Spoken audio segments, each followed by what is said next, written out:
Hello बेटा जी, welcome to physics with Vaibhav sir. आज हम पढ़ेंगे रिफ्रैक्शन ऑफ लाइट का next topic, critical angle and total internal reflection. तो चलिए शुरू करते हैं। Critical angle and total internal reflection, TIR, total internal reflection. देखो बेटा, क्रिटिकल एंगल और टोटल इंटरनल रिफ्लेक्शन स्टार्ट करने से पहले हम एक बात इसमें ध्यान रखते हैं कि जब कोई लाइट की रे डेंसर मीडियम से रेयर मीडियम में जाती है तो डिफरेंट एंगल ऑफ इंसिडेंस के लिए किस तरह से रिफ्रैक्ट होती है। तो सबसे पहले ये एक सरफेस हमने बनाई। इस सरफेस के ऊपर एयर है यानी कि रेयर मीडियम।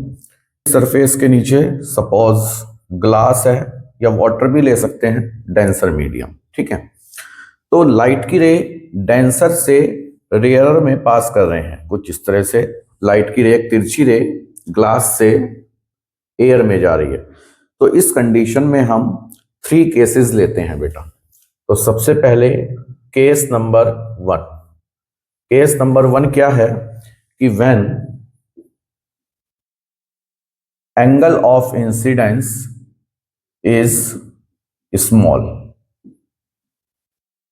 जब angle of incidence small value का है तब उस कंडीशन में रिफ्रैक्शन कैसे होता है। देखो बेटा, जब लाइट की रे डेंसर से रेयर में जाती है और तो ये इंसिडेंट रे है और इसमें हम जो है ये नॉर्मल ड्रॉ करते हैं। तो ये एंगल जो है वो स्मॉल एंगल है एक। ठीक है, एंगल ऑफ इंसिडेंस एक स्मॉल एंगल है। तो क्या होगा, इस रे का कुछ पार्ट रिफ्लेक्ट होगा, ऐसे इसी मीडियम में वापस आ जाता है कुछ पार्ट, और ज्यादातर पार्ट जो है वो रिफ्रैक्ट होगा। ठीक है, तो यहां पर AO इंसिडेंट रे है, OB रिफ्लेक्टेड रे है और OC रिफ्रैक्टेड रे है। ठीक है, तो ये एंगल ऑफ इंसिडेंस और ये सपोज एंगल ऑफ रिफ्रैक्शन। ठीक है बेटा, तो जैसे जैसे हम एंगल ऑफ इंसिडेंस बढ़ाएंगे तो एंगल ऑफ रिफ्रैक्शन भी बढ़ेगा। ठीक है ना, और ये और इधर हो जाएगा। और इस कंडीशन में R जो है वो ग्रेटर देन होगा I के, यानी कि एंगल ऑफ इंसिडेंस से ज्यादा होगा एंगल ऑफ रिफ्रैक्शन। तो जैसे जैसे हम एंगल ऑफ इंसिडेंस इंक्रीज करेंगे तो रिफ्रैक्शन भी, एंगल ऑफ रिफ्रैक्शन भी इंक्रीज होगा। लेकिन जो ये रिफ्रैक्टेड रे है इसकी इंटेंसिटी ग्रेजुअली कम होती जाएगी, डिक्रीज होती जाएगी इंटेंसिटी। ठीक है, एंगल ऑफ इंसिडेंस बढ़ाने से एंगल ऑफ रिफ्रैक्शन भी बढ़ेगा, लेकिन जो इंटेंसिटी है इस लाइट रे की, रिफ्रैक्टेड रे की, ये डिक्रीज होती जाएगी। और सबसे कम इंटेंसिटी हो जाएगी जब ये रे जो है वो अलोंग द सरफेस हो जाए। तो हमने एक केस नंबर 2 लेते हैं इसमें हम। सेकंड केस क्या है? सेकंड केस में है when angle of incidence is equal to critical angle. अब ये क्रिटिकल एंगल जो टर्म आई है वो कैसे रिप्रेजेंट होती है कि जब एंगल ऑफ रिफ्रैक्शन 90 डिग्री हो। यानी कि अब देखिएगा डायग्राम में किस तरह से रिफ्रैक्शन होगा। इस सरफेस के ऊपर एयर है, इस सरफेस के नीचे ग्लास है और ये हमने नॉर्मल बना दिया। तो हमने एंगल ऑफ इंसिडेंस और बढ़ाया, एंगल ऑफ इंसिडेंस बढ़ाया और इतना बढ़ाया ये क्रिटिकल एंगल के इक्वल हो। क्रिटिकल एंगल मतलब कि ये जो रिफ्रैक्टेड रे है ये अलोंग द सरफेस हो जाए और इस रे की जो इंटेंसिटी है वो सबसे कम होगी। तो ये बात ध्यान रखेंगे। और एंगल ऑफ रिफ्रैक्शन की वैल्यू यहाँ पे कितनी होगी? 90 डिग्री। तो वो angle of incidence denser medium में, वो एंगल ऑफ इंसिडेंस जिसके लिए रेयर मीडियम में एंगल ऑफ रिफ्रैक्शन 90 डिग्री हो, उस एंगल ऑफ इंसिडेंस को क्रिटिकल एंगल कहते हैं। ठीक है बेटा, तो और यहां पर जो है ये पार्ट जो है कुछ रिफ्रैक्ट भी होता है।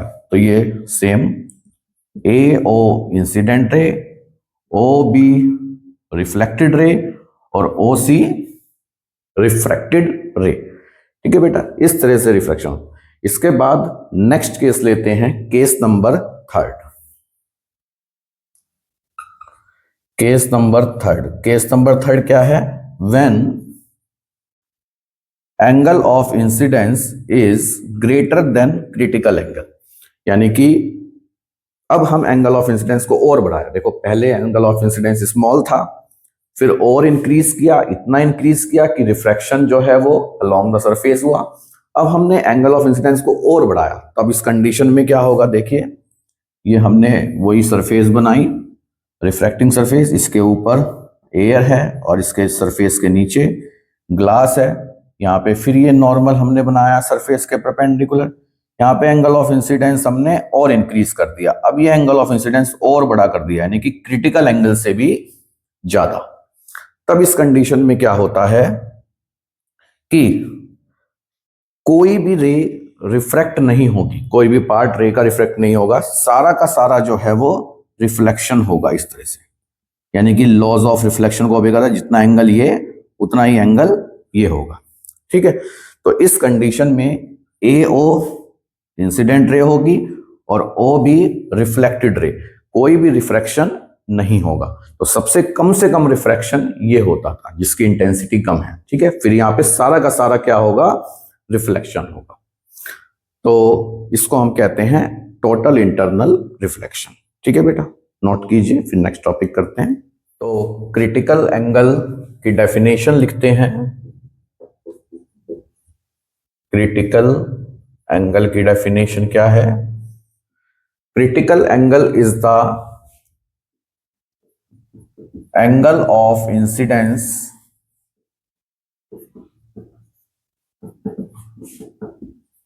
in denser medium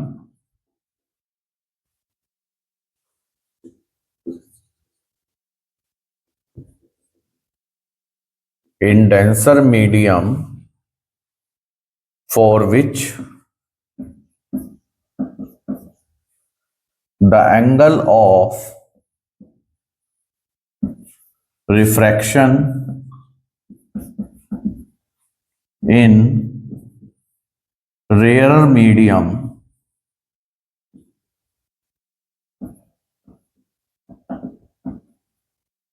is 90 degree. तो एंगल ऑफ क्रिटिकल एंगल क्या होता है?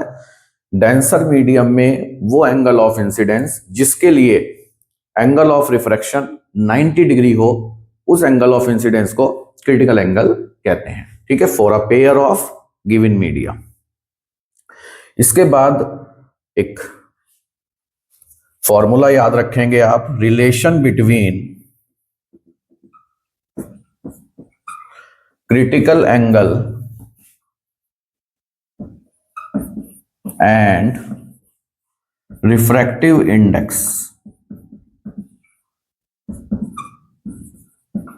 मान लेते हैं कि मीडियम का क्रिटिकल एंगल C है और रिफ्रैक्टिव इंडेक्स म्यू है। तो रिफ्रैक्टिव इंडेक्स और क्रिटिकल एंगल के बीच में जो रिलेशन है वो क्या होती है? ये एयर मीडियम है, एयर है रेयर मीडियम, और ये डेंसर मीडियम है यानी ग्लास, ये रेयर। लाइट की रे जो है वो डेंसर मीडियम से रेयर मीडियम में जाती है और एंगल ऑफ रिफ्रैक्शन 90 डिग्री होता है, तो ये वाला एंगल क्रिटिकल एंगल होता है। तो ग्लास का जो रिफ्रैक्टिव इंडेक्स है वो म्यू है। ठीक है, तो इसको हम ऐसे भी लिख सकते हैं, ए म्यू जी, ग्लास का refractive index with respect to air. तो रिलेशन क्या होती है दोनों की? A mu G is equal to 1 sine C. वैसे तो आप लॉज ऑफ रिफ्रैक्शन से फाइंड आउट कर सकते हैं, स्नेल्स लॉ से, sine I upon sine R, लेकिन फिर भी डायरेक्टली आप याद रखें। ठीक है बेटा, A mu G is equal to 1 sine C. इसके बाद है factors affecting, next topic, factors affecting the critical angle. Critical angle किन किन फैक्टर्स पे डिपेंड करता है? देखो बेटा, क्रिटिकल एंगल डिपेंड करता है रिफ्रैक्टिव इंडेक्स पे। क्रिटिकल एंगल डिपेंड किस पे करता है? रिफ्रैक्टिव इंडेक्स पे। और रिफ्रैक्टिव इंडेक्स डिपेंड करता है टू फैक्टर्स पे। पहला, कलर और वेवलेंथ ऑफ लाइट,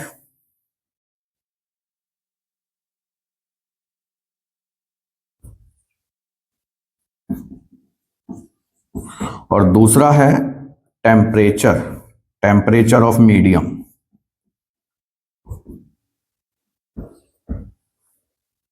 कलर और वेवलेंथ ऑफ लाइट और टेम्परेचर। तो इसलिए क्रिटिकल एंगल भी इन दो फैक्टर्स पे डिपेंड करता है, कलर और वेवलेंथ ऑफ लाइट और टेम्परेचर। तो सबसे पहले कलर और वेवलेंथ ऑफ लाइट पे कैसे डिपेंड करता है? देखो बेटा, आप जानते हैं कि जो रिफ्रैक्टिव इंडेक्स है, यहीं पे ही कर लेते हैं, कि जो रिफ्रैक्टिव इंडेक्स है वॉयलेट कलर के लिए वो ज्यादा होता है रेड कलर की बजाय। यानी कि जैसे जैसे वेवलेंथ घटती है रिफ्रैक्टिव इंडेक्स बढ़ता है। ठीक है बेटा, ये आप पहले से जानते हैं। तो इसका मतलब ये हुआ कि इस फॉर्मूले के अकॉर्डिंग क्रिटिकल एंगल बढ़ेगा तो रिफ्रैक्टिव इंडेक्स घटेगा, रिफ्रैक्टिव इंडेक्स घटेगा तो क्रिटिकल एंगल बढ़ेगा। तो यहाँ पे रिफ्रैक्टिव इंडेक्स वॉयलेट कलर का ज्यादा है, तो वॉयलेट कलर के लिए जो क्रिटिकल एंगल होगा वो कम होगा। तो कहने का मतलब, for increasing the wavelength of light critical angle will also increase. ठीक है बेटा, इंक्रीज होगा क्रिटिकल एंगल, मतलब वेवलेंथ बढ़ने के साथ साथ क्रिटिकल एंगल भी बढ़ेगा। ठीक है बेटा। इसके बाद सेकंड है टेम्परेचर। अब आप जानते हैं कि टेम्परेचर बढ़ने के साथ मीडियम का, इसका टेम्परेचर बढ़ाएंगे तो रिफ्रैक्टिव इंडेक्स घटता है, डिक्रीज होता है। तो इसका मतलब क्रिटिकल एंगल बढ़ेगा। तो टेम्परेचर इंक्रीज होने के साथ क्रिटिकल एंगल भी बढ़ेगा। Next topic is essential condition,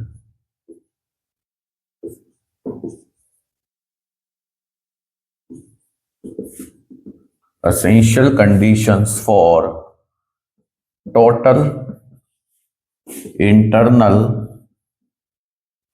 reflection। Total internal reflection की एसेंशियल कंडीशंस क्या हैं? तो देयर आर टू कंडीशन बेटा जी। पहली कंडीशन है कि the ray must pass from denser medium to rarer medium. यानी कि कोई भी रे जो है वो पास होनी चाहिए from denser to rarer medium. जब लाइट की रे डेंसर से रेयरर में जाएगी तो ही टोटल इंटरनल रिफ्लेक्शन होगा, अदरवाइज नहीं होगा। ठीक है बेटा। दूसरी कंडीशन क्या है? दूसरी कंडीशन है कि angle of incidence, angle of incidence should be greater than critical angle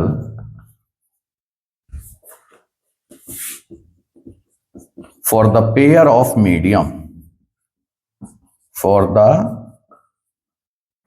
pair of medium। Angle of incidence जो है वो क्रिटिकल एंगल से ज्यादा होगा तो ही टोटल इंटरनल रिफ्लेक्शन होगा, अदरवाइज नहीं होगा। ठीक है बेटा जी। तो ये दो कंडीशंस आपको ध्यान रखनी है। इसके बाद नेक्स्ट टॉपिक हम करते हैं total internal reflection through a prism. Prism के थ्रू टोटल इंटरनल रिफ्लेक्शन कैसे होता है? देखो बेटा जी, there are 3 types of prism in your syllabus. आपके सिलेबस में 3 तरीके के प्रिज्म हैं। एक है 45 डिग्री, 90 डिग्री, 45 डिग्री प्रिज्म, दूसरा है ईच 60 डिग्री प्रिज्म, और तीसरा है 30 डिग्री, 90 डिग्री, 60 डिग्री प्रिज्म। तो तीन तरीके के प्रिज्म आपके सिलेबस में है। आइसोस्केलस राइट एंगल प्रिज्म भी बोलेंगे इसको, इक्विलेटरल प्रिज्म बोलेंगे, ईच एंगल 60 डिग्री है, ठीक है बेटा, और ये राइट एंगल्ड प्रिज्म है। तो तीन तरीके के प्रिज्म के थ्रू टोटल इंटरनल रिफ्लेक्शन किस तरीके से होता है उसके हम रे डायग्राम्स एक एक करके समझेंगे। तो सबसे पहला हम प्रिज्म करते हैं 45 degree, 90 degree, 45 degree prism, isosceles right angled prism number 1। इसमें आपको दो कंडीशंस हैं, ठीक है। वैसे तो आपकी बुक में 3 कंडीशंस हैं, लेकिन आपको सिलेबस में 2 कंडीशंस हैं। पहली कंडीशन है ए part, to deviate a ray through 90 degree. एक रे को हमें 90 डिग्री डेविएट करना है, तो हम 45 डिग्री, 90 डिग्री, 45 डिग्री प्रिज्म का यूज करते हैं। दूसरा है to deviate a ray through 180 degree. तो दूसरी कंडीशन यह है कि अगर हमें एक प्रिज्म से यानी 45 डिग्री, 90 डिग्री, 45 डिग्री प्रिज्म से रे पास करें और वो प्रिज्म से निकलने के बाद एक 180 डिग्री मूव करे, यानी कि ऐसे गई और प्रिज्म से पास होकर वापस आ गई, तो वो किस तरह से डेविएट करती है। तो दो तरीके के हम कंडीशंस रे डायग्राम इसके बनाएंगे, ठीक है बेटा। ये पार्ट करते हैं to deviate a ray through 90 degree, to deviate a ray of light through 90 degree. तो किस तरह से हम इसमें करेंगे, तो उसके लिए हम इस तरह से ये प्रिज्म बनाते हैं। इसमें आपको क्या ध्यान रखना है कि एक एंगल ये 90 डिग्री है, ये वाला एंगल 45 डिग्री है, तो ये वाला एंगल भी कितना होगा 45 डिग्री। तो इसको हम 45 डिग्री, 90 डिग्री, 45 डिग्री प्रिज्म कहते हैं। तो ए बी सी ये प्रिज्म की सरफेस है, ए बी सी। अब इसमें किस तरह से हम रे को 90 डिग्री डेविएट करेंगे, तो जो ये ए बी सरफेस है इसके परपेंडिकुलर एक रे पास आउट करते हैं। इस तरह से हमने एक रे परपेंडिकुलर पास की, नॉर्मली पास की ए बी सरफेस के, ठीक है। तो जब हम ये पी क्यू रे पास आउट करते हैं परपेंडिकुलर, तो जब नॉर्मली पास करते हैं तो इस सरफेस से तो नॉर्मली पास करने पर सीधी निकल जाएगी बिना डेविएट हुए, यहाँ पे बिना डेविएट हुए निकल जाएगी। लेकिन दूसरी सरफेस एसी सरफेस पर ये रे तिरछी पड़ रही है, क्योंकि नॉर्मल जब हम इस पॉइंट ऑफ इंसिडेंस पे बनाएंगे तो ये कुछ इस तरह से होगा, ठीक है। तो नॉर्मल हम बनाते हैं, ठीक है बेटा। तो नॉर्मल बनाने के बाद हम ये देखते हैं कि ये जो एंगल है ये एंगल ऑफ इंसिडेंस कहलाएगा, क्योंकि नॉर्मल और इंसिडेंट रे के बीच का एंगल, तो ये एंगल ऑफ इंसिडेंस कहलाएगा। ये वैल्यू कितनी होगी, एंगल ऑफ इंसिडेंस की वैल्यू कितनी होगी, देखिएगा। ये 45 डिग्री है, ये नॉर्मली पास कर रहे हैं तो 90 होगा, तो ये कितना बचेगा 45 डिग्री। क्यों? क्योंकि ट्राइंगल के तीनों एंगल का सम 180 डिग्री होता है, तो 90 है, 45 है, तो 45, ठीक है बेटा। ये 45 है, ये परपेंडिकुलर है सरफेस के, तो ये वाला एंगल कितना होगा 45 डिग्री। तो एंगल ऑफ इंसिडेंस जो है यहाँ पे 45 डिग्री। देखो बेटा, एक बात हमें पता होनी चाहिए, वैसे आपको क्वेश्चन में गिवन होगी कि जो क्रिटिकल एंगल होता है ग्लास के लिए उसकी वैल्यू 42 डिग्री होती है। जनरली हम क्रिटिकल एंगल जो होता है ग्लास के लिए उसकी वैल्यू कितनी है, जिस मटेरियल का ये प्रिज्म है 42 डिग्री होती है जनरली ये वैल्यू, ठीक है। बाकी आपको कुछ भी वैल्यू आपको गिवन दे सकते हैं, उसके अकॉर्डिंग क्वेश्चन पूछ सकते हैं। तो यहां पर हम कंसीडर क्या करेंगे, क्रिटिकल एंगल कितना है 42 डिग्री।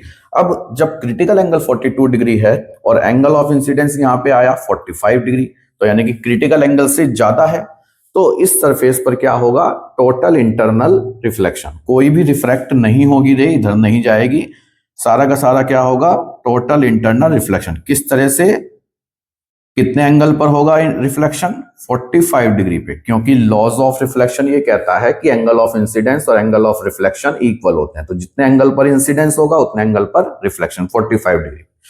तो ये एंगल भी 45 डिग्री, ठीक है, तो ये 45, ये 45, तो ये एंगल कितना होगा, 90 डिग्री। तो नॉर्मली इस सरफेस पर जाएगी तो ये सीधी निकल जाएगी इस तरह से। इस तरह से ये रे जो है वो 90 डिग्री डेविएट हो गई, पी क्यू, ये आर, ये एस, ये टी। तो इस तरह से ये रे जो है प्रिज्म की सरफेस पर ऐसे जा रही थी और एसी सरफेस से टकरा के ये नॉर्मली हो जाती है बेटा। अब एक बात और ध्यान रखें, अगर ये सरफेस बीसी पर हम नॉर्मली पास करते according to principle of reversibility, अगर ये रे उल्टी पास आउट करते यहां से इस डायरेक्शन में, तो ये कैसे निकल जाती, जिस पाथ से आई है उसी पाथ से वापस निकल जाती, तो यही पाथ ट्रेस करती है, ठीक है बेटा। तो इसका मतलब ये है कि ये जो एसी सरफेस है, इस सरफेस को हम क्या कहेंगे, रिफ्लेक्टिंग सरफेस। तो प्रिज्म से रे पास आउट हुई, परपेंडिकुलर बेंट हुई और सीधी निकल गई, ऐसे प्रिज्म पे पास हुई, परपेंडिकुलर बेंट होकर सीधी निकल गई। This is the total reflecting prism, इसको हम टोटल रिफ्लेक्टिंग प्रिज्म भी कहते हैं बेटा जी। किसको, 45 डिग्री, 90 डिग्री, 45 डिग्री प्रिज्म को टोटल रिफ्लेक्टिंग प्रिज्म भी कहते हैं बेटा, ठीक है। और इसका यूज कहां कहां पर है, इसका यूज है इन पेरिस्कोप। इस कंडीशन का यूज कहां पर है, पेरिस्कोप में है। पेरिस्कोप में प्लेन मिरर भी लगा सकते हैं, लेकिन प्लेन मिरर से अच्छा रहता है टोटल रिफ्लेक्टिंग प्रिज्म का यूज करना, कि जिससे सारी की सारी इंटेंसिटी जो होती है, इंसिडेंट लाइट जिस इंटेंसिटी की होती है उसी इंटेंसिटी की रिफ्लेक्टेड लाइट होती है, कोई भी एनर्जी का लॉस नहीं होता इसमें, ठीक है बेटा। तो ये इसमें आप ध्यान रखेंगे। इसके बाद नेक्स्ट पार्ट है B part, to deviate a रे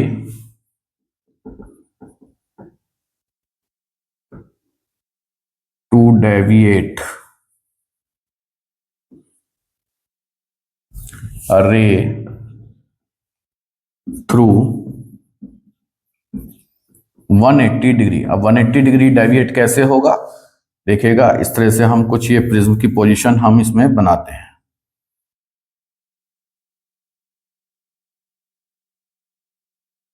इस तरह से हम ये प्रिज्म की पोजीशन हम रखते हैं, ये 45 डिग्री है,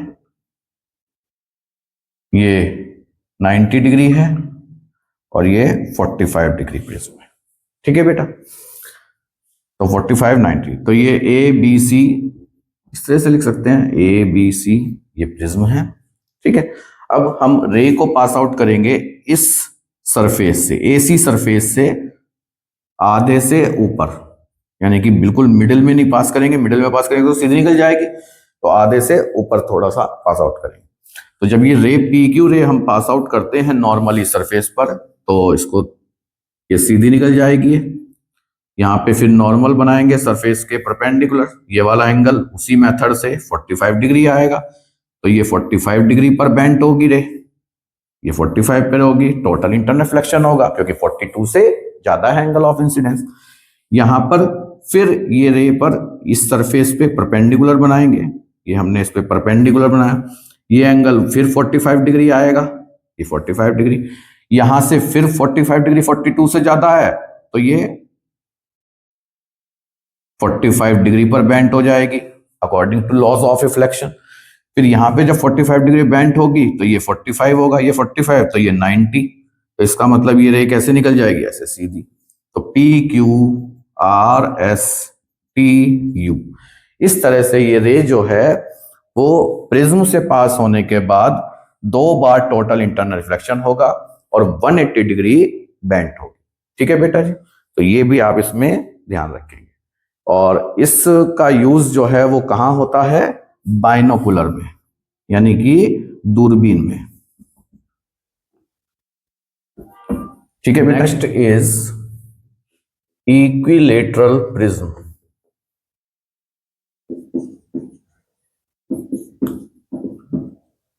यानी कि each 60 degree. Second type of prism है इक्विलेटरल प्रिज्म। इसमें क्या है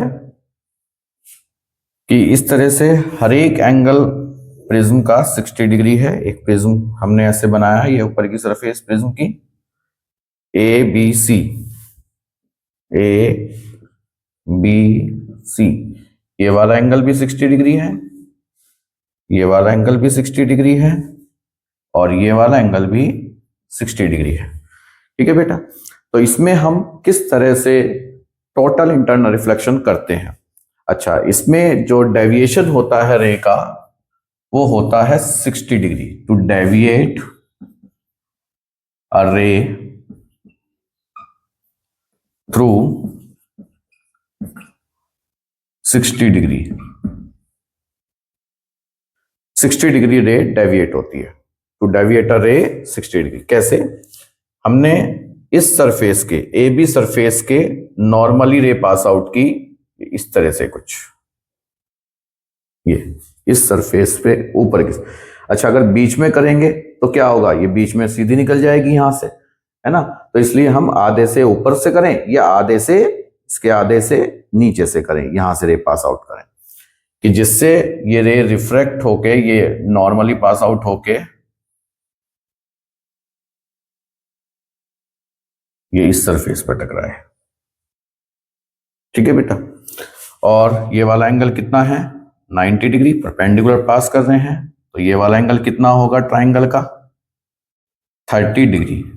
अब इस पॉइंट ऑफ इंसिडेंस पे हम सरफेस के परपेंडिकुलर नॉर्मल बनाएंगे, तो ये वाला एंगल कितना होगा, 60 डिग्री। तो this is the angle of incidence which is greater than 42 degree, यानी क्रिटिकल एंगल। तो टोटल इंटरनल रिफ्लेक्शन होगा कितने एंगल पर, 60 डिग्री पर ही। ये भी रिफ्लेक्टेड एंगल 60 होगा जितना ये। फिर ये कितना बचा, 30 डिग्री, और ये 30 60 90, क्योंकि ये 180 होता है ट्राइंगल के तीनों। तो 90 डिग्री पर ये हम रे नॉर्मली निकल जाएगी। ठीक है बेटा, इस तरह से ये टोटल इंटरनल रिफ्लेक्शन हुआ इक्विलेटरल प्रिज्म के थ्रू। अब इसमें डेविएट 60 डिग्री कैसे हुआ, 60 डिग्री का डेविएशन कैसे हुआ, तो डेविएट रे 60 डिग्री कैसे हुई। अब ये इंसिडेंट रे पास आउट हो रही थी, ये पी क्यू, थोड़ा सा इसको सीधी कर लो बेटा, इस तरह से। ठीक है, चलिए, तो ये ऐसे रे पास आउट हो रही थी सीधी, प्रिज्म में ऐसे रे पास आउट हो रही थी, तो ये इधर सीधी जाती, प्रिज्म ना होता तो ये रे ऐसे सीधी निकल जाती बेटा। ठीक है, लेकिन ये प्रिज्म से पास आउट होने के बाद जो है वो ऐसे निकल गई, तो कितना एंगल ये डेविएट हुई, ये वाला angle, angle of deviation delta कितना है, ये 60 डिग्री। ठीक है, ऐसे ये सीधी रे थी, थोड़ा, ठीक है बेटा, तो ये कितना एंगल डेविएट हो जाएगी, 60 डिग्री होगा। ये होगा क्या, नहीं, देखो ये बिल्कुल सीधी रे थी, ये 60, ये 60, तो ये भी कितना बचेगा, 60 डिग्री, क्योंकि पूरा जो है वो कितना होता है, 180 डिग्री होता है। ठीक है, तो ये वाला एंगल कितना आया, 60। इस तरह से ये डेविएट हुई 60। इसके बाद थर्ड केस, थर्ड टाइप का प्रिज्म कौन सा है, 30 डिग्री, 90 डिग्री, 60 डिग्री प्रिज्म। देखो बेटा, इसके भी आपके पास दो केसेस हैं। ए, केस नंबर ए क्या है इस प्रिज्म के लिए, इसमें रिफ्रैक्शन भी हो रहा है और टोटल इंटरनल रिफ्लेक्शन भी। तो total internal reflection and refraction through 30 degree, 90 degree, 60 degree prism. इस प्रिज्म के थ्रू टोटल इंटरनल रिफ्लेक्शन और रिफ्रैक्शन दोनों होते हैं इस कंडीशन में। देखिएगा डायग्राम किस तरह से हम बनाएंगे। ये हमने प्रिज्म बनाया, ए बी सी, जिसमें कि ये 30 डिग्री एंगल है। अच्छा बेटा, डायग्राम ऐसा होना चाहिए कि जिसमें लगे कि ये 30 है, ठीक है बेटा, या फिर आप डी से मेजर करके भी बना सकते हैं। ये 60 है और ये 90 डिग्री एंगल है, ठीक है। इस तरह से हमने ये वाला प्रिज्म लिया। अब इसमें किस तरह से हम रे पास आउट करें कि टोटल इंटरनल रिफ्लेक्शन भी हो और रिफ्रैक्शन भी हो। तो हम यहां पर ये रे जो पास आउट करते हैं बीसी सरफेस के नॉर्मली पास करते हैं इंसिडेंट रे। तो जब हम ये ray incident ray pass out करेंगे बीसी सरफेस के नॉर्मली, तो ये रे सीधी ऐसे निकल जाएगी, ये यहाँ पे आएगी, ठीक है। तो इस सरफेस पर आई, फिर यहाँ पे फिर हमने नॉर्मल बनाया। अब देखिए ये 90 है, ये 60 है, ये 30 है, तो ये वाला एंगल कितना होगा 60 डिग्री। तो 60 डिग्री होगा 42 से ज्यादा टोटल इंटरनल रिफ्लेक्शन। तो ये कुछ इस तरह से ये रे पास आउट होगी, कितने एंगल पर होगी 60 डिग्री एंगल पर होगी, क्योंकि angle of incidence angle of reflection के इक्वल होता है according to laws of reflection. अब यहां पे सरफेस पे टोटल इंटरनल रिफ्लेक्शन हो गया एसी सरफेस पर, लेकिन ए बी सरफेस पर क्या होगा, यहाँ पे फिर हम ये नॉर्मल बना देंगे। अब ये वाला जो एंगल होगा वो कितना होगा 30 डिग्री होगा, क्योंकि ये 30 है, इसको चाहे आगे तक बढ़ा दीजिए, है ना, ये 60, ये 90, तो ये कितना बचेगा 30 डिग्री। तो 30 डिग्री एंगल पर जब रिफ्रैक्शन होगा तो इसका मतलब नॉर्मल रिफ्रैक्शन होगा। तो ये रे डेंसर से रेयर में जा रही है, तो ये क्या हो जाएगी अवे फ्रॉम नॉर्मल। इस तरह से रे पास आउट होगी P Q R S T, ठीक है बेटा, अवे फ्रॉम नॉर्मल। इस तरह से रे पास आउट होगा। इसमें टोटल इंटरनल रिफ्लेक्शन भी हुआ और रिफ्रैक्शन भी हुआ, लेकिन इसमें रे डेविएट कितना डिग्री हुई, देखिए ये रे ऐसे जा रही थी सीधी इंसिडेंट रे, और ऐसे बेंट हुई, तो कितने एंगल बेंट हुई, इसको हम डॉटेड लाइन से पीछे मिलाएंगे अगर, तो ये वाला एंगल जो है ये वाला एंगल होगा एंगल ऑफ डेविएशन डेल्टा। तो ये रे इस तरह से जाते जाते ऐसे बेंट हो गई, तो ये कितना एंगल बेंट होगी लेस देन 60 डिग्री, ठीक है बेटा, नोट करो। के बाद है नॉन अकरेंस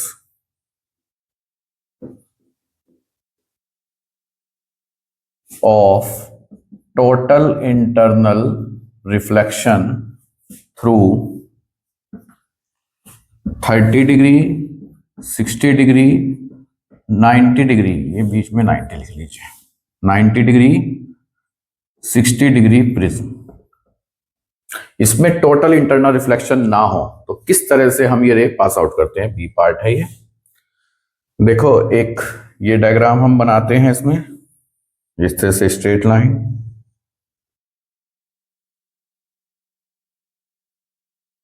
ये 30 डिग्री है, ये 90 डिग्री है और ये 60 डिग्री है, ए बी सी।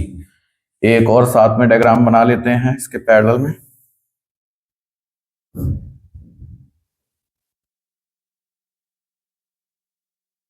ये 30 डिग्री है, ए बी सी, ये 90 डिग्री और ये 60 डिग्री प्रिज्म। तो हम रे अगर ए बी के परपेंडिकुलर करें या फिर ए सी के परपेंडिकुलर रे पास आउट करें अपर पार्ट से थोड़ा सा ऊपर से, तब टोटल इंटरनल रिफ्लेक्शन नहीं होगा इस कंडीशन में। देखिए कैसे, ये नॉर्मली पास आउट कर रहे हैं और ऐसे सीधी निकल जाएगी रे, इस सरफेस के परपेंडिकुलर ड्रॉ करेंगे नॉर्मल। अब ये रे ये वाला एंगल देखिए कितना बैठेगा, ये एंगल 90 है, ये एंगल 30, तो ये एंगल 60, तो ये वाला एंगल 30 डिग्री, ठीक है। तो 42 से कम है तो क्या होगा refraction away from normal, tensor से रे में जाना, तो इसमें टोटल इंटरनल रिफ्रैक्शन नहीं हुआ। इस तरह से इसमें भी एसी सरफेस के परपेंडिकुलर ये पास करेंगे तो ये ऐसे रे पास आउट होगी। यहाँ पे फिर इस सरफेस के परपेंडिकुलर बनाएंगे, ये उसी तरीके से एंगल 30 डिग्री होगा और ये अवे फ्रॉम नॉर्मल हो जाएगी। तो पी क्यू आर एस रे इस तरह से पास आउट होगी जिसमें टोटल इंटरनल रिफ्लेक्शन नहीं हुआ। ऐसे इसमें भी पी क्यू आर एस इस तरह से रे पास आउट होगी जिसमें टोटल इंटरल रिफ्लेक्शन नहीं हुआ। इसके बाद इसका एक एक्सेप्शन केस है, जिसमें टोटल इंटरनल रिफ्लेक्शन होगा। किस तरह से रे पास आउट करेंगे देखिएगा, ये हमने ए बी सी, ये 30 डिग्री, ये 90 डिग्री और ये 60 डिग्री प्रिज्म लिया, और इस बार हम रे एसी सरफेस के अपर पार्ट से ना पास आउट होके नीचे की साइड से पास करेंगे। इस तरह से कुछ रे पास आउट करेंगे परपेंडिकुलर, जो इस सरफेस पर आके आए। तो जब ये रे इस सरफेस पर आएगी यहाँ पे, ठीक है, ये ऐसे इंसिडेंट होगी। तो ये एंगल 90, ये 30, ये नॉर्मल बनाएंगे, then this will be the 60 degree. अब टोटल इंटरनल रिफ्लेक्शन इसमें होगा, ठीक है बेटा। तो इस तरह से ये रे जो है वो 60 डिग्री एंगल पर जाएगी और 60 डिग्री एंगल रिफ्लेक्शन एंगल होगा। अब यहाँ पे फिर नॉर्मल बनेगा और ये एंगल 30 डिग्री आएगा जैसे हमने पहले किया था, और अवे फ्रॉम नॉर्मल इस तरह से ये रे पास आउट हो जाएगी। तो ये P Q R S T, इस तरह से ये रे में जो है टोटल रिफ्लेक्शन होगा। अच्छा, इसमें रे जो डेविएट होगी वो ग्रेटर देन 60 होगी, ग्रेटर देन 60 डिग्री। पहले वाले में लेस देन 60 हुई थी जो हमने किया था, जिसमें टोटल इंटरेक्शन और नॉर्मल रिफ्रैक्शन हो रहा था, दोनों कंडीशन हो रही थी। उसमें लेस देन 60 डिग्री डेविएट हो रही थी, इसमें ग्रेटर देन 60 होगी। देखिए इंसिडेंट रे ऐसे पास आउट हो रही है, ये ऐसे इंसिडेंट रे, तो ये ऐसे पास आउट होते कितना एंगल बेंट हो गई, ये वाला 60 है, तो लेकिन इससे और थोड़ा सा ज्यादा डेविएट हो रही है ऊपर को, तो ये जो डेविएशन होगा इसका कितना होगा, ग्रेटर देन 60 डिग्री। ठीक है बेटा।